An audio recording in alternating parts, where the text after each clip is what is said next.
Serious, what do you miss about the old internet?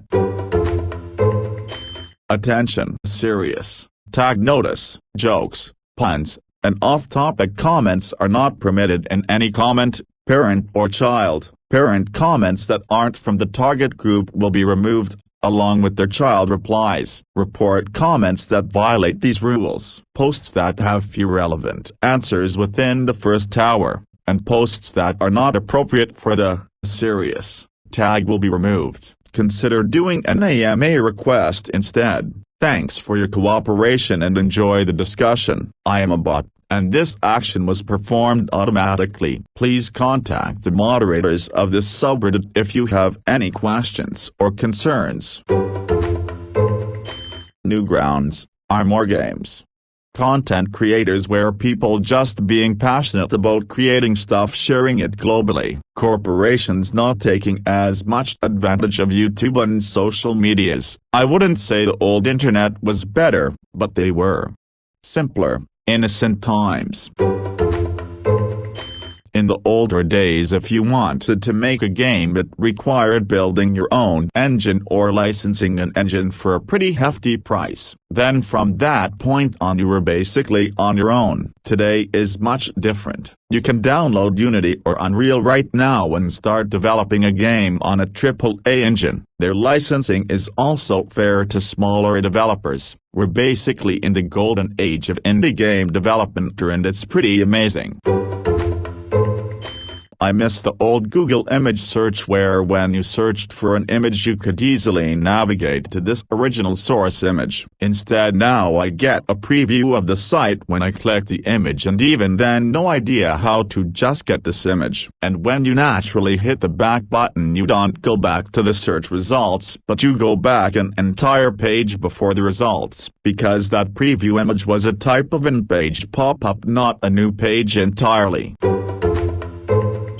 It is very disorienting. I recall being able to Google things and click link 1 or 2. Now there are pages of sales portals, etc. But worse, they are not the exact thing you Googled but something different but similar. I Googled trains from Lyon to Milan and was overwhelmed by tour operators and private companies. There was a time when that search would have helpfully brought up train timetables of the state train operators. They are not the exact thing you Googled but something different but something similar. This, also, information I recall Googling 20 years ago is simply not available. Scientific info about high-dated cysts, for example, it's watered-down Wikipedia information these days, not the specific cyst photos and hard analysis that used to come up in internet searches. I can't even find that old info anymore. It's hard to miss what you don't know about. People were so excited to talk to people in other parts of the world. Now it's no big deal, but back in early chat rooms, almost every conversation that wasn't in one of the 18+ groups was all "Where are you? I am here. What's it really like there? What do you think it's like here?" The internet felt like ham radio back then. We were all just reaching out across this crazy global network and making contact with each other. Now it feels like the wilderness has been paved, and there are toll booths and advertisements and kiosks where there used to be herds of bison and pristine waterfalls. We knew it couldn't last, but I feel bad for the younger generation that will never know how it used to be. At least there are photographs of the unspoiled wilderness, and some parks and conservation sites. Nothing remains of the old information superhighway that can be experienced. You know what? This was it. I still enjoy meeting people from other parts of the world and befriending them. One of my best friends is a young woman from Sweden. We've been friends for about 5 years now. Without the internet, we'd never have met or knew of each other's existence. I have a small group of friends all from the UK, India, and Wales, and I'm the only one in the US. Lol. And we've been friends for about 8 years. It's amazing. We have never met in person, but I hope we do someday. Totally. I miss the hell out of AOL chat rooms back in the 90s/early 00s. I frequented a movie chat room for years and made many online friends. You would know these people, regs, for years and have no idea what they looked like unless you had a pic to share. But to do that you needed a bulky, expensive scanner to get on online, or at least a friend with one. There was infighting, trauma, meetups. One reg had a meet-up and several people crossed many state lines just to attend, and all sorts of shared interests. I spent many a late summer night talking movies with people from all over the US and abroad. You can still have the same anonymous interaction online, but it just hit different back then. You could have that before the internet, via ham radio. It was pretty much the only way to talk shit to other continents, since phone calls cost a fortune and letters took weeks or months. Got my license in 2007, experienced the last few embers of this. Now it's all about contests. Early internet made this available to the masses. I started to use it in 1994 or so, and how often people asked my aren't emails to Australia more expensive? Not just that, but people being genuinely nice and respectful towards each other. There was very little name-calling and people just wanted to get to know other people, and it was amazing for a while. Then came Facebook. People were nicer overall, but Godwin's Law was thought up way back in 1990. Around 1995 I had a webpage talking about how AOL sucked, which it did, and some guy emailed me with a vitriolic rant. After about 2 rounds of back and forth he strewed at my ISP. There have always been assholes on the internet. Maybe showing my age, but I miss getting to the end of the internet, like, you go to look up a specific subject and start clicking links and eventually that'd be it. Sometimes it'd be less than 5 sites or maybe a few dozen plus some forums, but sooner or later you'd run out info on that subject and all the websites would only lead to websites you've already visited. Wow, never knew this was a thing. An end to the internet sounds refreshing, coming from someone who can be overwhelmed by choice at times. Being able to use websites without having to create an account. Passwords being whatever the hell you wanted instead of requiring a number, a capital letter, a hieroglyph, your favorite color and shoe size. Having a game on a physical disk that you can play on any PC with no or very little download, installation time.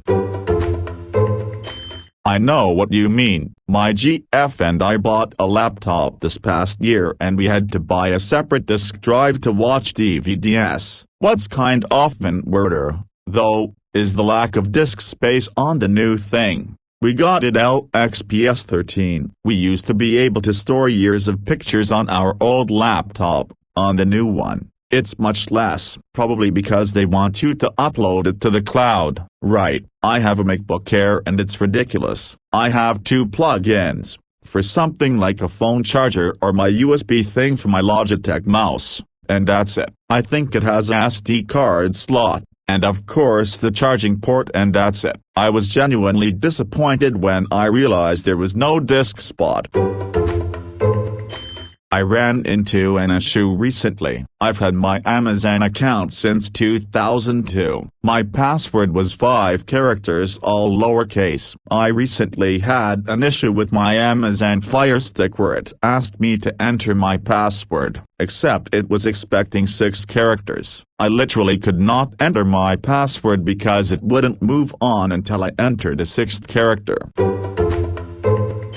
Old MySpace layouts. You really could tell what someone was into and what they were about the second their page loaded. All the decked out super gaudy formatted Angel Fire web pages for fandoms and game guides with guestbooks, FARC and the other pre-Reddit aggregate forums. Lastly, AIM. The personalization was top-notch for the time and the excitement when a friend would come online. Nowadays I see friends come online on PSN or Switch and I don't even look.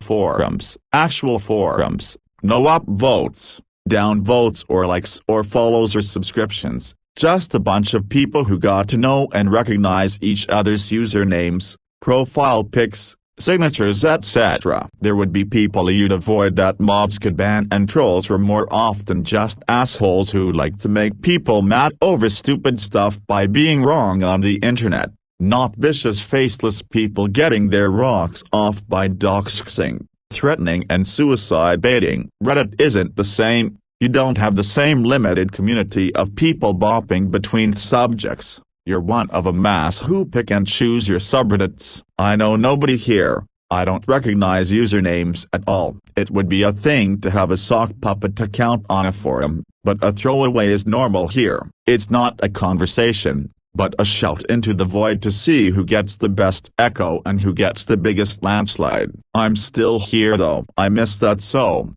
much.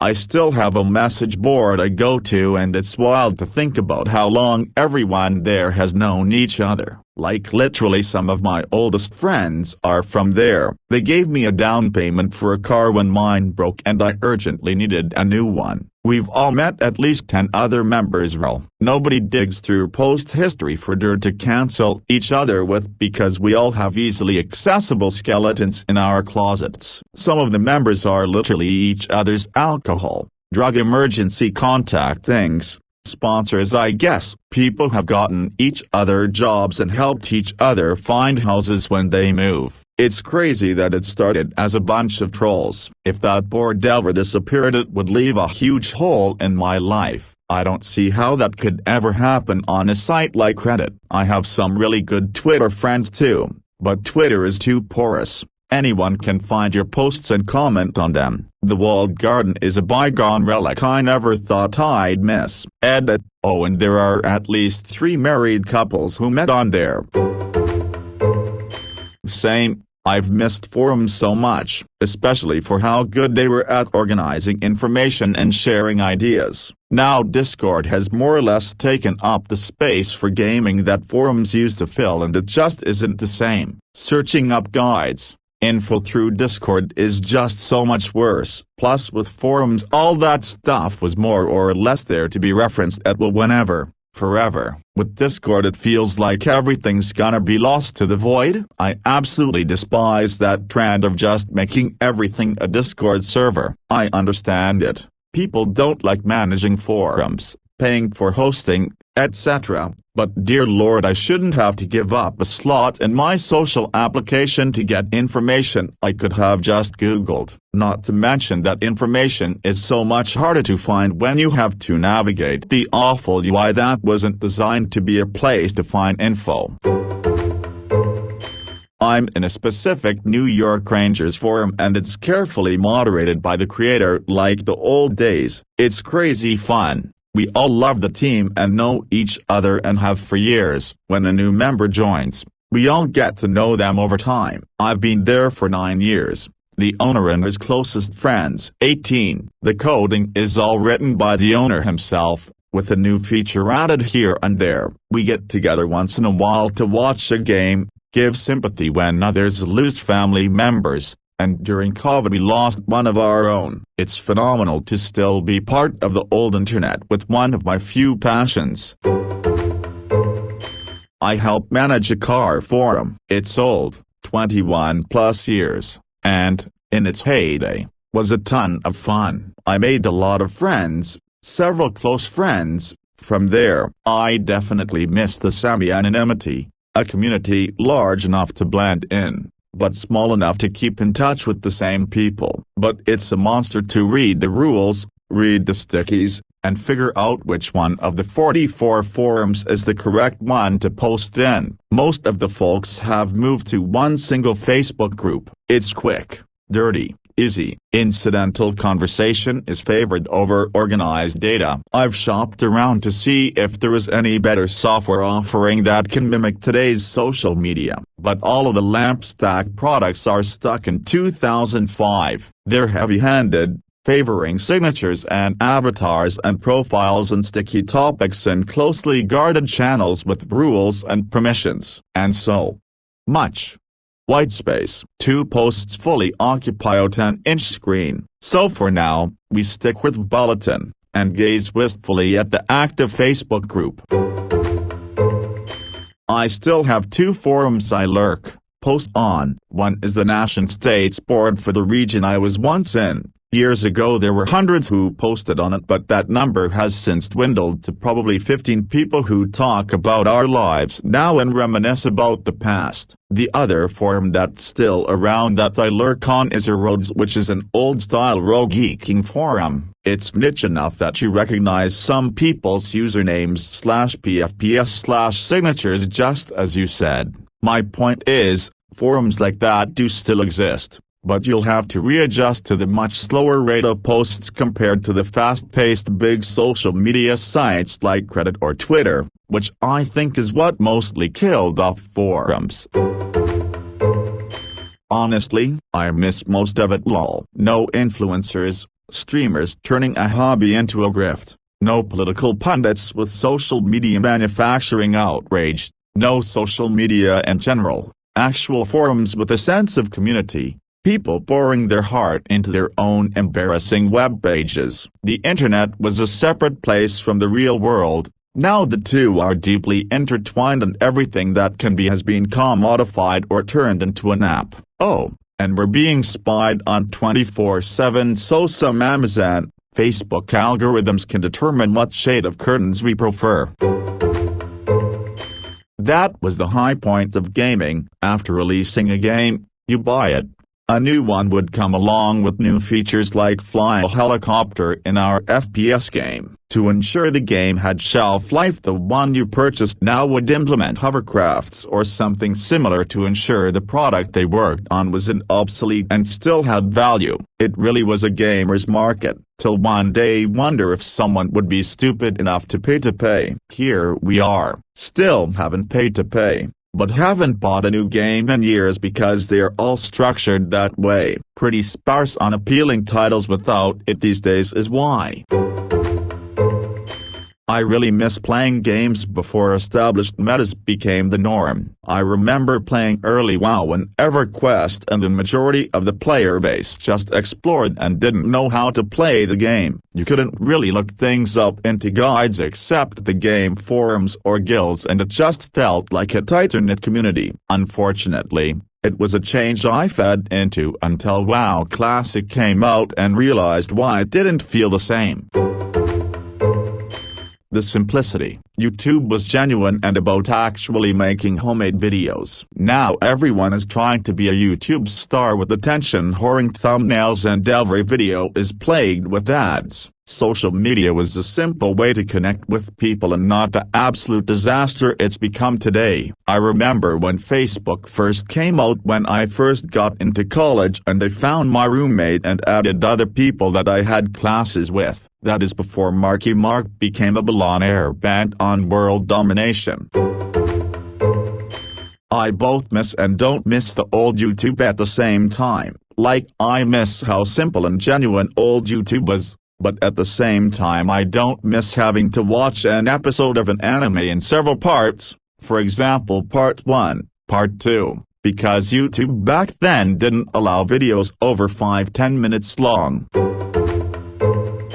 The old crappy sites, which were often just some so laid bare, a repeating low-res image as background, just a solid color if you were lucky, with neon-colored letters welcoming you to their little spot on the web, where they gush about their latest obsession, pictures just thrown in randomly along with the nearly mandatory dancing banana or Christmas light in December, a 8-bit rendition of Nirvana blasting through the speaker that restarts each time you go to a different segment on the site. Add to that some links to their friends' pages and a page hit counter proudly ticking in the corner, and you have the perfect nostalgia trip. And everything just had that vibe, from a teenager's Josity's page where she gushes about Kavu from The Lion King, to big players like CNN or the homepage of a candidate running for president. Everything just looks so polished right now. Everyone can generate a professional-looking site in minutes. It's just so soulless.